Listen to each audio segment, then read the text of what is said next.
Alright, so in this video, we're going to be listening to Cathie Wood speak on why Solana could 100x by 2024. So if you're not holding Solana, make sure to watch till the end of the video.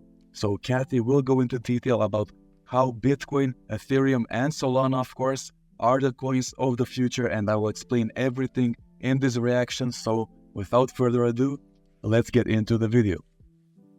ETFs, and then I want to go broad and sort of get your sense of where the market is and where crypto is going and what's happening here. But tell us about these ETFs specifically and what you're trying to do. Yes, with our partner 21 Shares, which is the largest crypto ETP provider in the world, mainly European focused, we are launching 5 ETFs. The strategies are going to be around Bitcoin futures, Ethereum futures. One will be Bitcoin futures and cash. One will be Bitcoin futures and Ethereum futures. And then the last one will be broader Bitcoin and companies exposed to digital asset equities. How much of this is a dress rehearsal in your mind for a moment in which the SEC says, okay, cat's out of the bag, you can actually issue an ETF that's directly invested in Bitcoin? Yeah, so that's a very interesting question, especially as the SEC should care about its retail investors, and it just doesn't, in my opinion. So I want to see what she has to say, and does she acknowledge this at all, or does she play neutral and stick with her plan? Well, it certainly is a dress rehearsal. We think there's a place. I think these strategies will be more probably institutionally focused, and I think that the spot coin Bitcoin ETF will be perhaps more retail focused. Is that something you want to do eventually? A spot Bitcoin? Yeah. Yes. What's interesting about it is if you look at the pecking order, our filing is next in line. No, I know you're on the list. So let me ask you about that, because I think, and the question is actually at $36,000. Do you think that the move that we've seen in Bitcoin over the last, 2 months now, how much of that is a function of sort of a pent-up demand or an anticipation that the SEC, because folks like BlackRock and Fidelity and you and others have made these applications, have this sense that it's more likely to happen now than it was a year or two ago? Yeah. And is that misguided? Is that realistic? What is that? I think. Yeah, that's very interesting. Of course, as you guys know, ever since the start of the year, Bitcoin has been going on a crazy run. It has been going mad. And yeah, it's very interesting to see what she has to say right here, as it is a very interesting topic right now, and it is very hot in the crypto community. What has happened, the change, is that the SEC actually asked us questions. I think asked us questions, asked BlackRock, probably has asked a lot. Whereas before, our filings were just rejected outright. Okay. Yeah, this is very interesting as well. The fact that they asked them questions, the SEC asked them questions before they didn't even acknowledge them, and they didn't believe in this project, but now they are starting to believe. And yeah, I'm interested and curious to see what type of questions they ask. They're probably mostly technical questions, not anything not many visionary questions, I assume. But yeah, let's see what she has to say. So that is movement. That is significant. And over the years, I've gotten to know the research people at the SEC, and I'm very impressed. I was impressed by the questions they asked us too. So, and honestly, guys, I doubt she was impressed, but we'll keep it moving. Yeah, let's see what else she's got to say. What were the kinds of questions they asked? A lot of them were very technical. They're all about protecting the Yeah, like I said, technical questions. So I was spot on over there. Yeah, I could easily assume that that's what they would ask, because what else would they ask the SEC? You guys, if you're into the crypto space, the general opinion of the SEC in the crypto space. So I don't really need to say anymore. Sewer, and of course, the showstopper, at least from Gary Gensler's point of view, is he thinks Bitcoin can be manipulated. And, this is a decentralized, transparent network. You can follow all the activity online. It's highly unlikely. It had to be that. Yeah, so like she said, Bitcoin is a decentralized entity. Like obviously it can be more manipulated with, but everything can be manipulated with, you know, like so more specifically on Bitcoin, I think it's one of the safest options, and one of the options where even though it can be manipulated, everything you can see every transaction. So yeah, it's one of the most transparent options out there. So yeah, I don't really get his point over there. Because he understands, Cathie. He's got enough, not many people do. A lot of people don't have enough knowledge about how it works. Yes. To make an informed decision about Bitcoin. He taught at MIT so he understands that it's not a Ponzi scheme or a Beanie Baby. Right. So there has to be something else. Well, I don't know what it is. I have wondered, there's speculation that he's interested in the Treasury Secretary position at some point. What does the Treasury Secretary... Fiat for the government? I mean, well, very focused on... I don't know. I don't understand it myself because he definitely... He understands. So it's there's something else.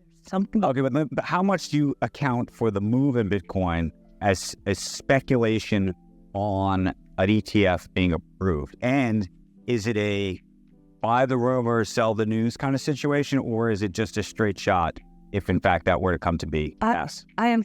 Yes, I've heard also many people say this what he said right here. So do you guys agree with him before answering that question or not? Because I've seen on Twitter very split opinions regarding this topic. So yeah, let's see what Cathie has to say. Sure, there is some anticipation, and there could even be a sell on the news. But the fundamentals, we put out a Bitcoin monthly piece every month, and you can see the health of the network using our on-chain metrics. The health of the network is almost as good as it gets, and it seems like this is a bull market. Sure, we'll have puts and takes. Nothing goes straight up. But I think this flight to quality, Larry Fink used that expression. We call it flight to safety. You look at what happened during the regional bank crisis. Bitcoin went from 19,000 to nearly 30,000 as the KRE, the regional bank stock index, was imploding. If you look at the bank stock index today, it is back down close to where it was in March. So when Larry might say flight to quality, which is good, it's true, we would say flight to safety because there's no counterparty risk in Bitcoin. Yeah, so like she said, flight to safety. My personal theory on why Bitcoin has risen so much is because everything, right? The government, people can't trust the government, so people trust Bitcoin more because you can see every transaction from Bitcoin, like I said. And people trust this asset more than they trust their governments, and that's why rich people are putting their money into Bitcoin.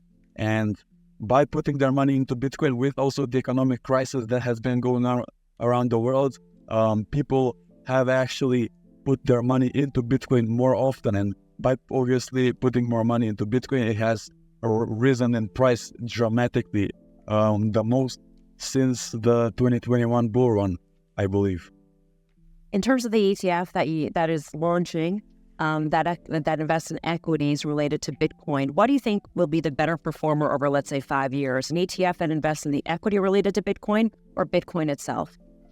We believe Bitcoin will be the better performer longer term. But this is a diversified exposure through equities. There are companies, we're trying to find the company that is going to produce the digital wallet. Yes, so obviously regarding which asset would be worth more, the Bitcoin or the Bitcoin ETF, the biggest differences between them is the taxes. Obviously, if you put some money in the Bitcoin ETF or potentially put that, since it's not available yet.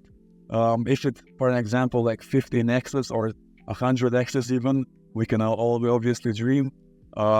You won't get taxed on that. So the taxes is one of the biggest reasons why, or it's one of the biggest differences in the Bitcoin system and the potential Bitcoin ETF system.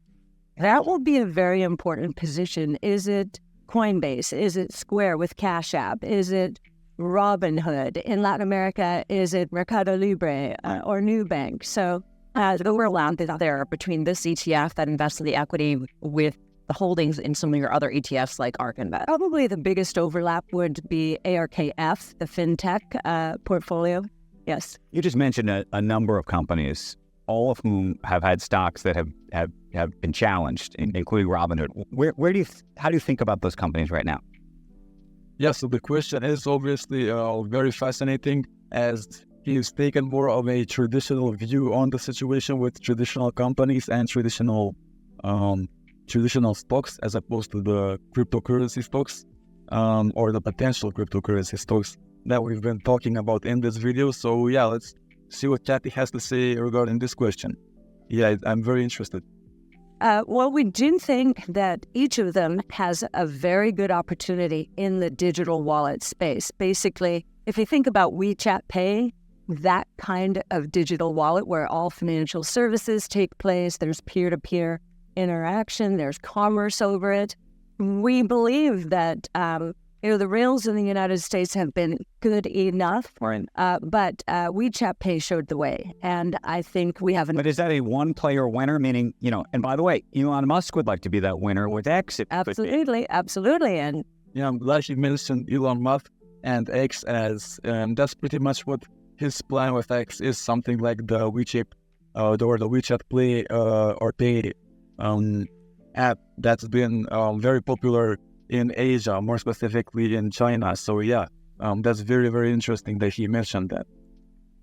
I think he's got big plans. Absolutely. He started in the fintech space and, of course, sold out to PayPal. So, yeah. I mean, on Coinbase, I used to go down and I had like 4 pages of coins and eventually it got to the part where people said there's Bitcoin and everything else.